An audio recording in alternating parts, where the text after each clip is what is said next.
Welcome to The Explainer. Today, we're diving into a story that literally redefined human history. When you hear the name Louis Pasteur, you probably just think of him as the guy who made milk safe to drink, right? But honestly, that barely scratches the surface.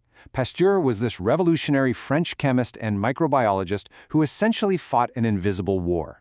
He single-handedly demolished centuries of deeply entrenched medical dogma, saved entire global industries from total collapse, and proved a very simple, yet frankly terrifying fact: our world is actually ruled by invisible, living entities. We're going to explore exactly how he proved this and how his discoveries are literally continuing to keep you alive today.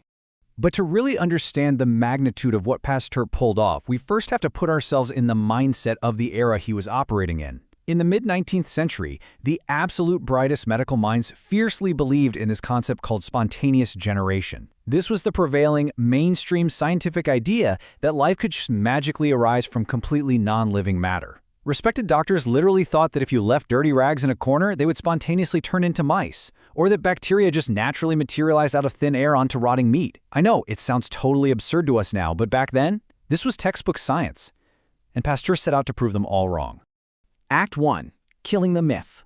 So how do you actually go about changing the world? Well, Pasteur started with something surprisingly simple, just a little bit of meat broth and some absolutely brilliant glass engineering. He put this meat broth into a flask with a long, S-shaped neck, often called a swan neck flask, and he boiled it to kill off any existing microbes. Now, the real genius here is the trap. Air could still freely enter the flask, but because of gravity, any dust and invisible microbes floating around in that air got caught in the downward curve of the glass neck. The result? That broth stayed perfectly clear for months. No bacteria magically materialized. But the very second Pasteur tilted that flask so the sterile broth actually touched the dust trapped in the curve, boom, the bacteria exploded into life. This definitively proved that life didn't just spontaneously appear, it was being carried, invisibly, on the wind. Act 2. Saving the economy. Okay, so he's rewritten the fundamental rules of biology. But the stakes were about to rapidly escalate. In the 1860s, France was facing this catastrophic collapse of their multi-million franc wine and beer industries.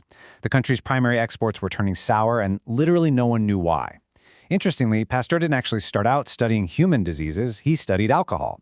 When he looked at wine that had fermented correctly under his microscope, it was teeming with these helpful, round yeast cells. But when he examined the spoiled, sour wine, he saw something entirely different. It was infested with invading, rod-shaped bacteria that were just churning out lactic acid. So this invisible war wasn't just up in the air, it was actively ruining the French economy. So the million-dollar question is, how do you defeat a microscopic enemy without destroying the product itself?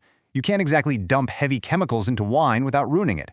Pasteur realized that if he heated the liquid to a very precise, narrow window, roughly 55 to 60 degrees Celsius or 130 to 140 degrees Fahrenheit, for just a really short period, it killed the spoiling rod-shaped bacteria completely, and it didn't ruin the flavor. This precise thermal fix became known as pasteurization. And sure, while it saved French wine, its true legacy is just so much greater than that. When this exact same process was later applied to milk, it drastically cut infant mortality rates across the entire globe by wiping out deadly milk-borne diseases like tuberculosis and typhoid fever. Act 3. The modern vaccine. Up until this exact point in history, the only vaccine that existed in the world was Edward Jenner's smallpox shot. But Pasteur had this really profound realization. He figured out that if he could identify specific germs causing specific diseases, he could intentionally create brand new vaccines. And the crazy thing? He figured this out entirely by accident. While studying chicken cholera, Pasteur's assistant made a massive mistake. He accidentally left a highly lethal bacterial culture just sitting out on a lab bench over the entire summer vacation. When they finally got back, they decided, well, let's inject this spoiled old bacteria into a flock of chickens anyway. The chickens got a little sick, but to everyone's shock, they survived. Later on, when those exact same chickens were injected with a fresh, lethal, 100% fatal dose of cholera, literally nothing happened. They were completely immune. The massive breakthrough here is that Pasteur discovered an attenuated or weakened germ acts like a training manual for the body's immune system. You artificially weaken the enemy, and your body learns exactly how to fight it. Act 4. The ultimate gamble.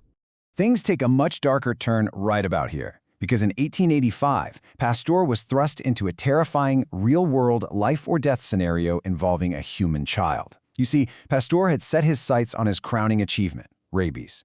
At the time, getting bit by a rabid animal was a guaranteed death sentence. It was marked by this agonizing neurological collapse. And making things even harder, rabies is a virus, which meant it was far too small for even Pasteur's microscopes to see. He couldn't just grow it in a flask. He actually had to harvest the invisible pathogen directly from the spinal cords of infected rabbits and then dry the tissue out to slowly weaken it. Then, in July 1885, a desperate mother brought her 9-year-old son, Joseph Meister, straight to Pasteur's lab.